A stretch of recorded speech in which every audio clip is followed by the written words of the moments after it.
Philosophers talk to our times. Complicated second thoughts on Rousseau. First things first. Before I really start, I never liked Rousseau. I never really forgave him for Emile, which was the quickest way to inflict child abuse I knew of, except for the education of Sophie. As a teacher, I found them unforgivable sentiments. Sorry, Rousseauians out there.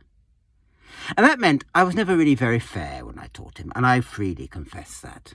So if I ever taught you Rousseau, sorry. Social contract.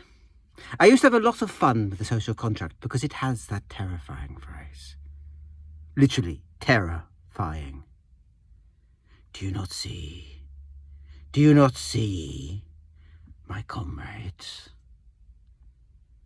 At the times of dissension, individuals will pitch their little wills, their individual interests, their selfish motivations, against our collective will, against the common good, against that general will that gives them their language, their customs, and their beliefs.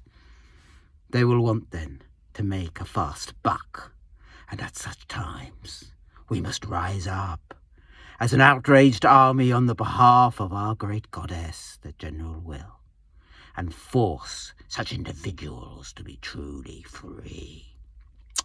He doesn't quite say it like that, and I've added, but you get the general gist. And the point about this phrase, actually, from these days when news feeds are dominated by creatures such as Trump or Farage and other grifters, liars, who are whipping up people really to make money. Let's be honest about this. Things like reform or Trump are just money-making concerns masquerading as fascist politics. They are the archetypal people who need to be forced to be free. But that's actually not why I'm having second thoughts about Rousseau. The problem is, of course, with that phrase, is that that phrase inspired Robespierre when he said, "Do you not see? Freedom without terror is powerless, and the terror without freedom is blind." He kind of paraphrases Rousseau, and it inspires the Great Terror. And the death of, 200,000? No, 20,000, sorry. It always gets to me. It's always slightly exaggerated because the counter-terror, so that's what happened to the Robespierrians afterwards and in the years afterwards, was always worse. But then, if the right wing killed the left wing, that's normal. If the left wing killed the right wing, it's an outrage. But I know I'm not going to convince you, I never do, so I'll move on. So it always struck me that Rousseau, therefore, was just good old fun sport. One could tilt at this phrase till the cows come home, and one can. Thereby ignoring that actually it captures in a nutshell what I would otherwise say was the dilemma of revolutions. Where do you stop? What in the end do you defend? Human life, human liberty, property, humanity?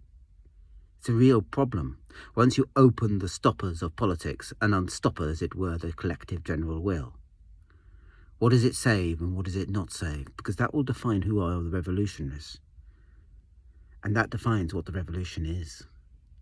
Rousseau is not stupid. He's never stupid. That's why Emile is so annoying. He's actually onto something. It's just not quite what he thinks it is. But there you go. So why am I having second thoughts about Rousseau? Compare the difference between Starmer and Blair, and you'll know why.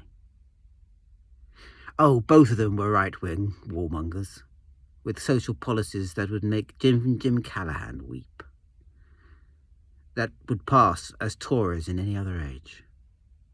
And yet, Starmer seems to not be able to make a speech to save his life.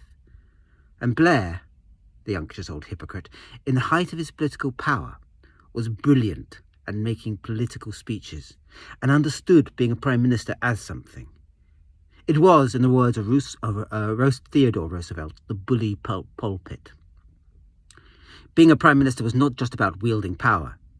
It was about bullying people into certain sentiments. into being this rather than that. And the point here is that one of the things that Tony Blair, yes, it was hypocritical, but at least he said it, talked about was compassion and a compassionate society. And so he made those that were not compassionate somehow outcasts, to be bullied. And as humans can all be compassionate, and yet we all need so much encouragement to be compassionate. You need a caring environment to be compassionate in. That mattered, because Tony Blair was saying compassion matters to this government.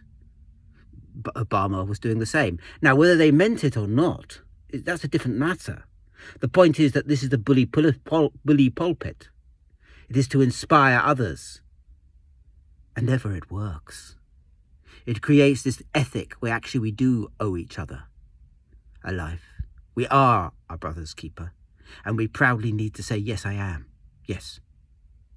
And now, the likes of Trump or Starmer or Farage in charge, the bully pulpit has dried up.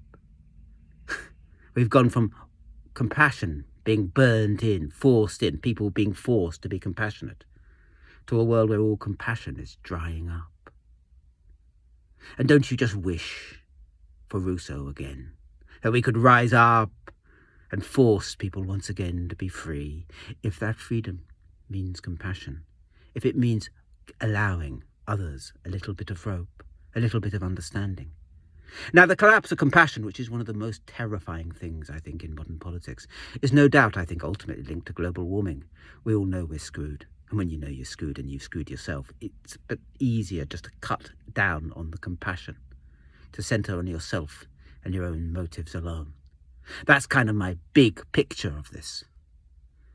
But it is also true that now, like no other, we need leaders capable of wielding the bully pulpit, forcing people to be compassionate, inspiring them, perhaps, with true Rousseauan freedom at the last.